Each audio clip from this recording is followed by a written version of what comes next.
Mixing with Mike mixing tip. Starting a mix with a mix bus compressor in circuit. In the recent episode here of Mixing with Mike, in fact, it's episode number 60, Mixing with Mike, I went through a whole mixing process of working with an SSL bus compressor and with some pretty heavy compression. So I'm on average getting about 10 dB of gain reduction or so, somewhere in that area, have the appropriate amount of makeup gain, attack and release settings. And the basic process of working with the mix bus compressor in from the beginning is to primarily start with getting levels and panning and starting to set those basic elements in place without the bus compression in. And then the idea from there, and if I could just quickly demonstrate, I could just say that from here, let's move this guy up a little bit. What we've done is we had like a basic mix where we worked out some basic mix bus settings that seemed relatively or pretty appropriate to what it was they were doing, and then I started adding in different elements. So we started with a series of compressors, which are all here. And so what we went with here is a sort of a 10 millisecond attack, a long release, but there's still some movement, 2-to-1 ratio, and a threshold that's going to give us a pretty heavy amount of gain reduction. So as we started to bring things in, EQs,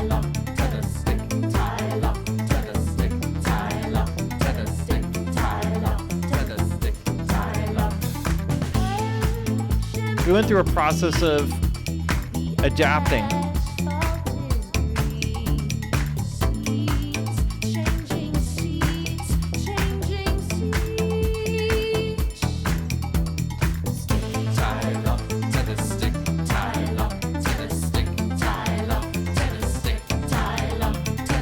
So part of this method of working here, what you discover is as you're using EQs, you find that you may be more aggressive with your boosting and attenuating of particular frequencies, so that while you're working in these things, you're also monitoring very carefully what's going on with the mix bus compressor. So in this case, I'm going to just shift click here, that's the Pro Tools shortcut, or just take away the target here and keep this window open. So as I work with particular settings, so here if I have a kick drum, for example, take this guy away.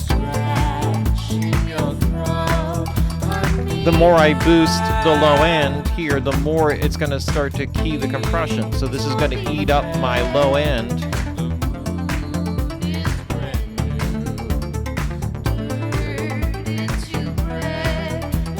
So as I boost more on low end, the compressor will eat up a lot of the settings. As I boost more on high end, it won't eat it up quite as much, but particularly in low end thump, you have to be kind of careful about how much you put in and the way that you put it in, because as you go to additive EQ, your compressor is going to hit harder. So you have to really focus your boosting and attenuating very carefully on the frequency areas that you most want to pop. Cut away the areas that you most want the compressor to cut. It'll be like an averaging kind of thing, which is sort of what a heavy mix bus compression will end up doing. It'll cut away or it'll average out. So if you attenuate a lot, it'll bring some of that back. If you add a lot, it will cut some of that back. So as you're going about the process of working, the whole idea is if you're going to work with this mix bus compressor, from the beginning, monitor it, watch it as you're doing your boosting and cutting, and notice how it's responding.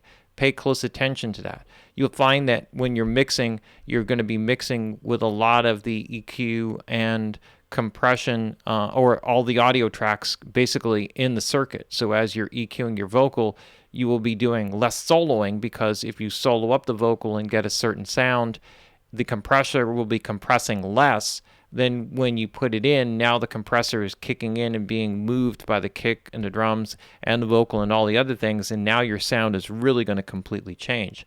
So my advice there, if you're going to work with that mix bus compressor, is really to get a lot of the majority of your equalization and compression work with as much of the instrumentation in as possible, and work with that, and then solo it up to kind of tweak and adjust your effects. In this case, it just used API EQs, but you want to be able to keep it so that in order to get that kick drum to thump, you're probably going to have to focus it a bit more so that that thump, when it hits the compressor, doesn't over push it. That's what you primarily want to have to make the track pump and breathe and move, and that's the whole idea of having the heavy mix bus compression and having it in from the beginning, and you want to hear immediately how it's going to respond to the actions that you take. So the idea then is to really monitor, pay attention to what it is that you're doing as you call up your equalization for individual sounds.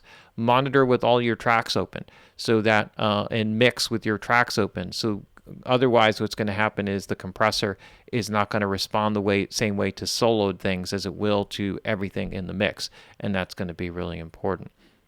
So those are my basic tips for working with the mix bus compressor from the beginning in a mix. And let's just kind of wrap it up here with a little bit of audio example here, just to show you what it sounds like with it in and out.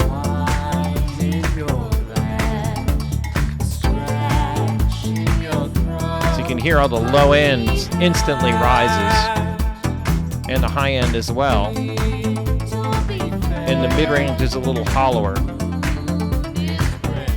Here's with the mix bus compressor in. So you can hear how that, just in that short example, evens it out.